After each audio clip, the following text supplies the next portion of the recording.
ouais, il y a toujours une bonne ambiance. On est autant potes que musiciens en fait. Mystical Faya, bonjour, merci d'être dans Studio 3.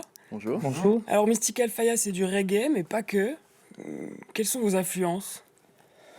Principalement reggae des années 70-80, mais pas que. On a tous des influences assez éclectiques, donc assez variées.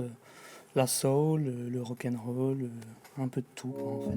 I follow this way. In my own words, I'll tell you my vision. Nobody knows how hard is the mission. Est-ce que vous êtes nombreux du coup dans le groupe? Donc là, vous êtes trois, mais qui compose Mystical Faya? Alors on est 6, on a 2 guitaristes, on a Momo, on a Martin qui est au clavier, on a Jordan aussi. Donc on a Guillaume à la batterie et puis Riquet à la basse. Donc c'est une bande de copains Comment vous vous êtes rencontrés? Ça s'est passé comment? Ouais, c'est une ambiance oui, assez amicale. En fait, moi j'ai monté le groupe avec notre ancien batteur. On s'est rencontrés sur Pontarlier où la culture reggae n'est pas forcément très représentée. Et nous, on était 2 gros fans de reggae. On s'était dit, on va monter un groupe dans ce secteur qu'on a besoin.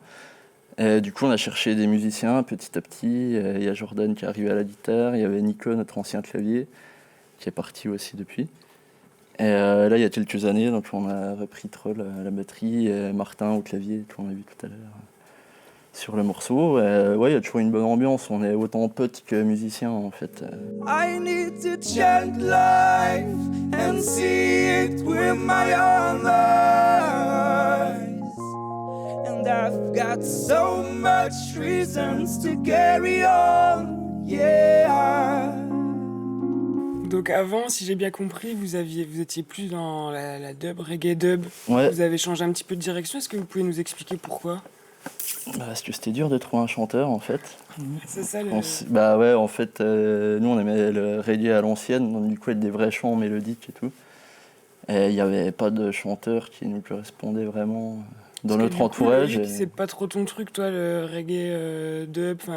Ah si, j'aime aussi beaucoup le dub, mais vu que je suis chanteur, Ouais. donc je me dirige un peu plus vers le reggae parce que j'aime beaucoup les voix.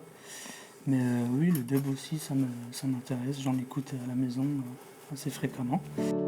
Too much bloody war, too much killing for the game. Donc Chill Session, c'est le nom de votre dernier album. C'est quoi? C'est un album qu'on écoute au coin du feu avec un bon thé chaud C'est un peu ça, Ça, ouais. c'est ou exactement ça. un peu partout dans sa voiture. Donc en fait, vous avez réarrangé des morceaux à vous, c'est bien ça? C'est ça. C'est ça, on a réadapté des morceaux déjà existants en reggae sur les albums précédents, sauf 2 morceaux un peu inédits.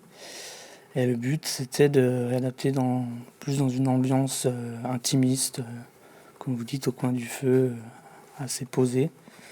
Et on a invité quelques musiciens aussi de Besançon sur le projet, pour aussi varier un petit peu les instruments, etc. quoi. Ouais, donc c'est assez riche. On a un morceau avec un clavier, une guitare, vous mélangez un petit peu les instruments, vous isolez aussi des instrus. Ouais, c'est c'est assez ça. intéressant. Hein. Bah et puis l'idée c'était aussi un peu de montrer justement nos autres influences que le reggae.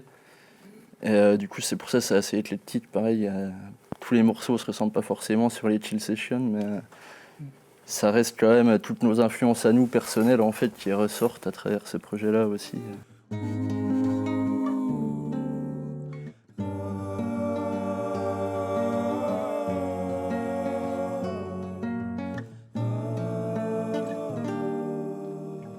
Qu'est-ce qu'elles racontent, vos chansons?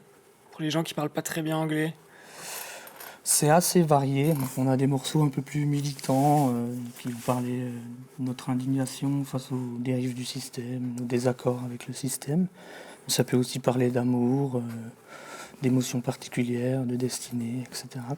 Donc vous ça, restez c'est quand large. même sur les thèmes reggae un peu traditionnels. Oui, mais pas que. On essaye justement de se diriger de plus en plus vers des choses un peu plus larges, plus parler d'émotions que de politique, entre guillemets. Et donc Mystical Faya, si je ne me trompe pas, a été créé en 2007. C'est ça. Vous faites partie un peu des anciens, en fait, finalement. C'est quoi votre secret de longévité? Une belle amitié, de la confiance, voilà, être C'est assez de se- sincères les uns envers les autres, toujours être à l'écoute les uns des autres. Je pense que Essayer de c'est vous renouveler aussi. aussi, ouais. Donc voilà, on essaie de trouver toujours quelque chose de nouveau à proposer. Donc, Vous imaginez quoi pour vous là, avec l'album qui sort, le dernier album vous attendez à quelque chose? Vous espérez quelque chose? Comment vous voyez l'avenir? Espérer, je sais pas, en tout cas, enfin, si j'espère que ça va montrer que le répertoire reggae peut marcher aussi dans d'autres styles, en étant juste adapté en fonction, quoi.